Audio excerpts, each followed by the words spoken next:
Après l'annexion des pays situés dans le sud de l'Europe et dans le nord de l'Afrique, Jules César entreprend la conquête de la Gaule en -51 avant notre ère.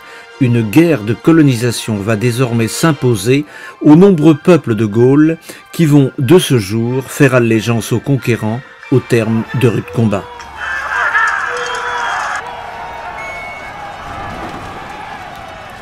La campagne militaire pour la conquête de la Gaule débute par l'intervention musclée des légions romaines. Considérés comme des sauvages par leurs adversaires, les Gaulois défendent leur territoire bec et ongle contre l'hégémonie des conquérants. Avant l'arrivée des Romains en Armorique qui vont transfigurer Condate, Rennes sous l'Antiquité, la cité ressemble sans aucun doute à ce grand village rural doté d'habitations de terre et de bois et entouré de palissades simples. Les cités d'Armorique, à l'image des autres oppidums, étaient constituées dès l'âge du fer de petites huttes rondes, mais aussi de maisons carrées ou rectangulaires, faites de branches, de torchis et de terre malaxée, recouvertes de toits de chaume. Nous découvrons sur ce plan de la ville de Rennes l'emplacement de l'ancienne cité gallo-romaine de Condate dans sa partie nord, à l'époque du Haut-Empire. Sous le Bas-Empire de 284 à 476 de notre ère, la ville de Condate s'est resserrée derrière ses murailles dans la crainte de l'arrivée de barbares au Ve siècle. En Armorique, comme en Grande-Bretagne, il n'existait pas de ville à l'image de celle des Grecs et des Romains. Ces derniers, lors de la guerre des Gaules, vont encourager les édiles de notre région à construire des cités sur le modèle romain. Les maisons situées au cœur des villes étaient entourées de superbes édifices publics. Les gens se réunissaient sur le forum pour traiter les affaires ou discuter sur l'agora. Le forum était bordé de temples dédiés aux anciens dieux romains et aux anciennes divinités gauloises, toujours vénérées, tolérance oblige.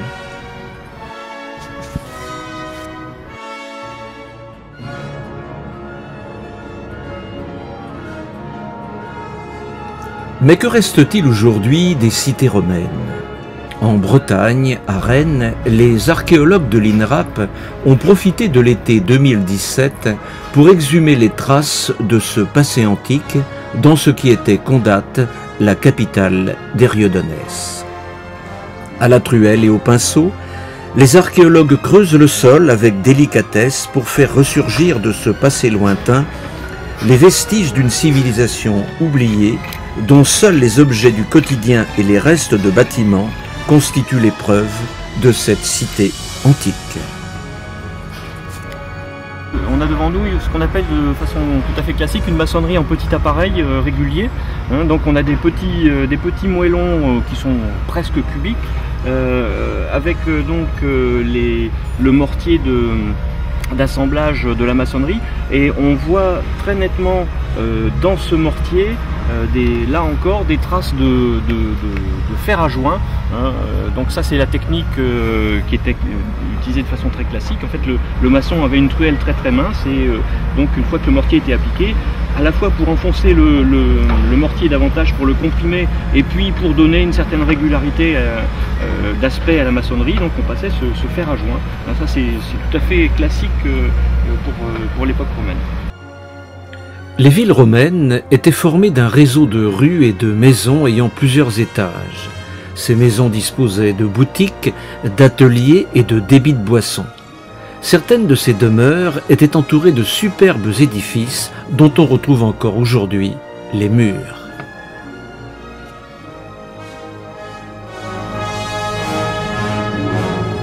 Voilà, en fait on a devant nous le mur extérieur de la propriété, et donc ici face à ce mur, donc on avait une ruelle qui permettait donc de desservir probablement d'autres constructions qui se situaient un peu plus au nord. Et donc on a des restes de cette ruelle, des niveaux de circulation qui sont là-bas un peu plus haut, qui sont conservés, alors qu'ici au 19e siècle, lors de la construction de la maison, tout a été excavé. Par chance le mur a échappé au massacre, j'allais dire. Pour les familles aisées de l'Empire, le domus matérialise l'ascension sociale. Ces domus sont des maisons agréables à vivre et bénéficient des standards de confort remarquables pour l'époque. Comme ici, à Condat, on a le chauffage par le sol.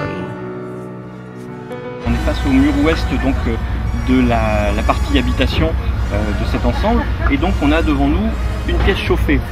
Pourquoi? Parce qu'en fait ici on a une ouverture qui était pratiquée dans la maçonnerie, alors qui a malheureusement été perturbée, mais on a ici un jambage maçonné en briques qui est encore bien visible. On n'a pas fini la fouille, ça descend un peu plus bas. On a l'amorce d'une voûte qui est constituée par des briques, donc cette voûte on peut la restituer, donc elle revenait au moins jusque là, et c'est ce qu'on appelle le praefornium, c'est-à-dire que c'est l'emplacement au niveau duquel on entretenait un feu, sachant qu'à l'intérieur de la pièce, sous le sol de béton, on avait des conduits rayonnants, donc avec un conduit principal donc, qui se dirige vers le centre, et donc 4 conduits ensuite qui partent du centre et qui vont vers les angles de la pièce, et donc qui sont reliés à des cheminées.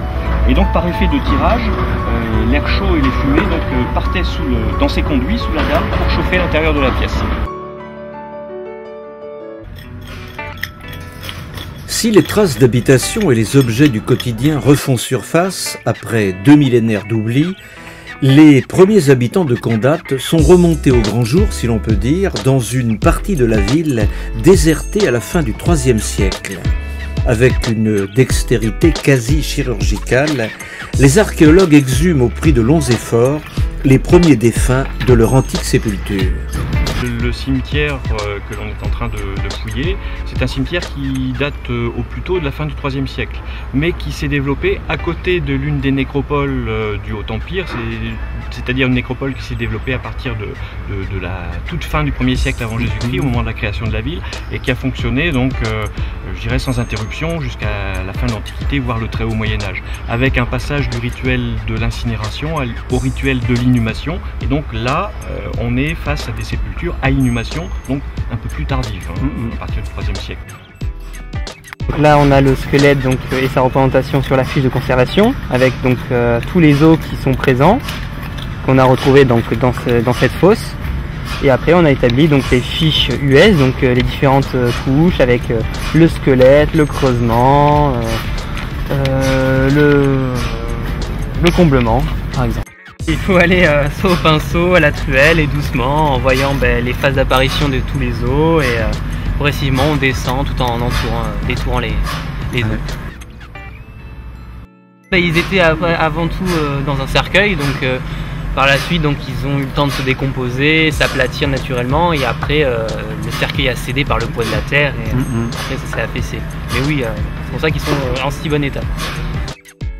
La particularité ici, par rapport à la fouille qui a eu lieu juste à côté dans les terrains de l'Hôtel-Dieu, c'est qu'on a des sépultures dont une bonne partie présente du mobilier archéologique, du mobilier associé, et en l'occurrence des traces de chaussures. On retrouve ces traces de chaussures notamment grâce à la présence des clous, puisque c'était des semelles de bois qui étaient clouées donc avec du cuir, et donc on a toutes les empreintes de clous. Et sur les 35 sépultures que nous avons fouillées ici, pour l'instant on en a 9 qui présentent des traces de chaussures, alors que sur la fouille voisine, sur les 508 sépultures fouillées, il n'y en avait qu'une seule qui était dotée de chaussures.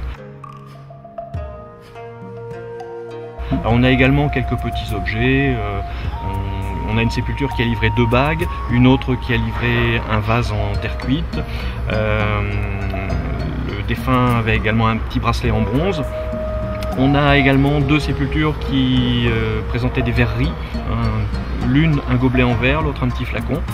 Donc on est vraiment dans un contexte où on a encore des défunts qui sont habillés et qui sont accompagnés d'offrandes ou d'objets qui leur étaient chers. Et donc ce type de rituel va disparaître petit à petit avec le temps. Le secteur des tanneurs et de l'Hôtel-Dieu décline sans doute à la fin du IIIe siècle ou au début du siècle suivant.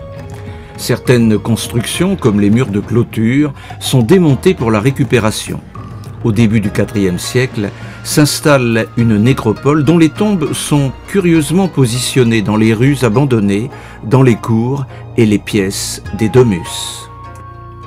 En confrontant, j'allais dire, les données que nous recueillons ici à ce que nous connaissons déjà d'ailleurs grâce à d'autres fouilles qui ont eu lieu en ville, on est aujourd'hui en mesure d'avoir une idée assez précise de la physionomie de la ville au IIIe siècle. Alors bon, on a effectivement du mobilier, ce qu'on appelle le mobilier, c'est-à-dire les objets qui sont trouvés dans les niveaux d'occupation de cette époque. En l'occurrence, il s'agit le plus souvent de restes de céramique qui ont été brisés et qui ont été rejetés. Donc on a déjà une bonne idée de la physionomie du vaisselier, j'allais dire, de l'époque. Et puis le bâti également, hein, les maisons d'habitation, on sait à quoi ça ressemblait. On a par exemple ici une maison, une domus, donc une grande maison urbaine qui est équipée d'un chauffage par le sol. On sait que cette maison, elle est dotée d'un étage parce qu'elle a des murs relativement larges avec des fondations très profondes, qu'il y a un emplacement de murs rapprochés qui matérialise l'emplacement d'une cage d'escalier. Donc on sait que c'est un bâtiment à étage, on sait qu'il est très probablement équipé d'une galerie portique à colonnade qui donne sur le nord, face à une cour où une venelle de desserte d'intérieur d'îlot. Donc on a déjà je dirais, une bonne idée de la physionomie du quartier, et c'est finalement quelque chose qui est assez semblable à d'autres cas de figure qu'on a pu étudier ailleurs, sur l'Hôtel-Dieu, sur le parking de la Place Hoche, Place Sainte-Anne. On retrouve des similitudes assez frappantes.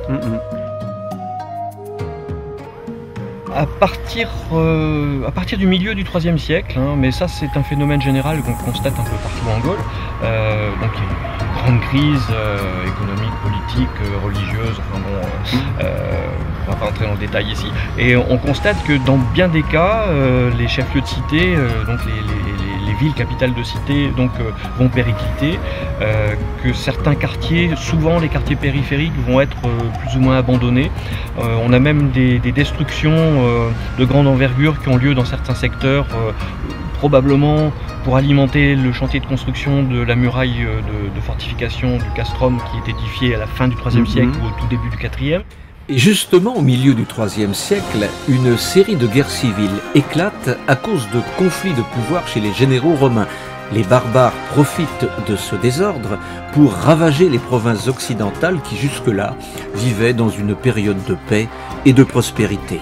Les populations, prenant peur devant ces invasions, vont se livrer à des enfouissements de trésors, de monnaies et d'objets chers qu'ils ne reverront hélas jamais. Effectivement, il y a une période d'instabilité, on a effectivement beaucoup de trésors monétaires qui datent de la fin du IIIe siècle, d'autres un peu plus tardifs. Dire que ces trésors ont été enfouis face aux menaces d'invasion, bon, c'est une théorie qui est ancienne, qu'on ne peut pas réellement démontrer. Et bon, c'est vrai qu'il y a encore pas mal de questions qui se posent par rapport à ces trésors qui n'ont pas été récupérés. Alors est-ce qu'il s'agit de magots qui ont été cachés, que les propriétaires n'ont pas pu récupérer pour une raison qu'on ne connaît pas? C'est probablement le cas, mais difficile d'aller plus loin dans l'interprétation, c'est toujours très hasardeux.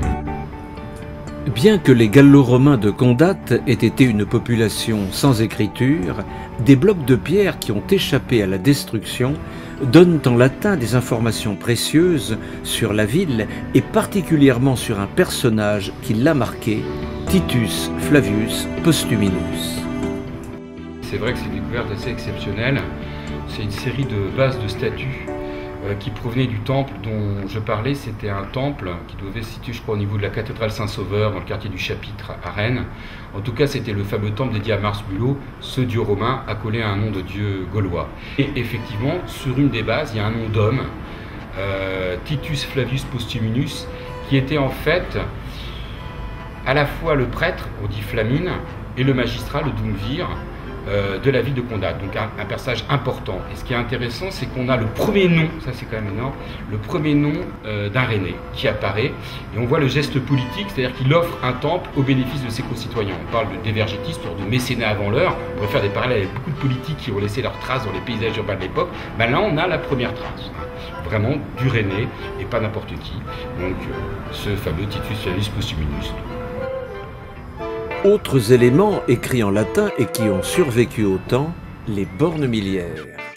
Bon, ça c'est quand même un témoignage un petit peu plus historique, dans le sens où effectivement ces bornes, donc l'essentiel sont des bornes qui sont des donc l'équivalent de nos bornes routières d'aujourd'hui, qui sont en l'honneur des usurpateurs gaulois qui avaient pris le pouvoir en Germanie dans les années 270-275. Ça nous montre par exemple qu'à l'époque, l'Armorique avait prêté allégeance aux usurpateurs et ne reconnaissait plus le pouvoir en place à Rome.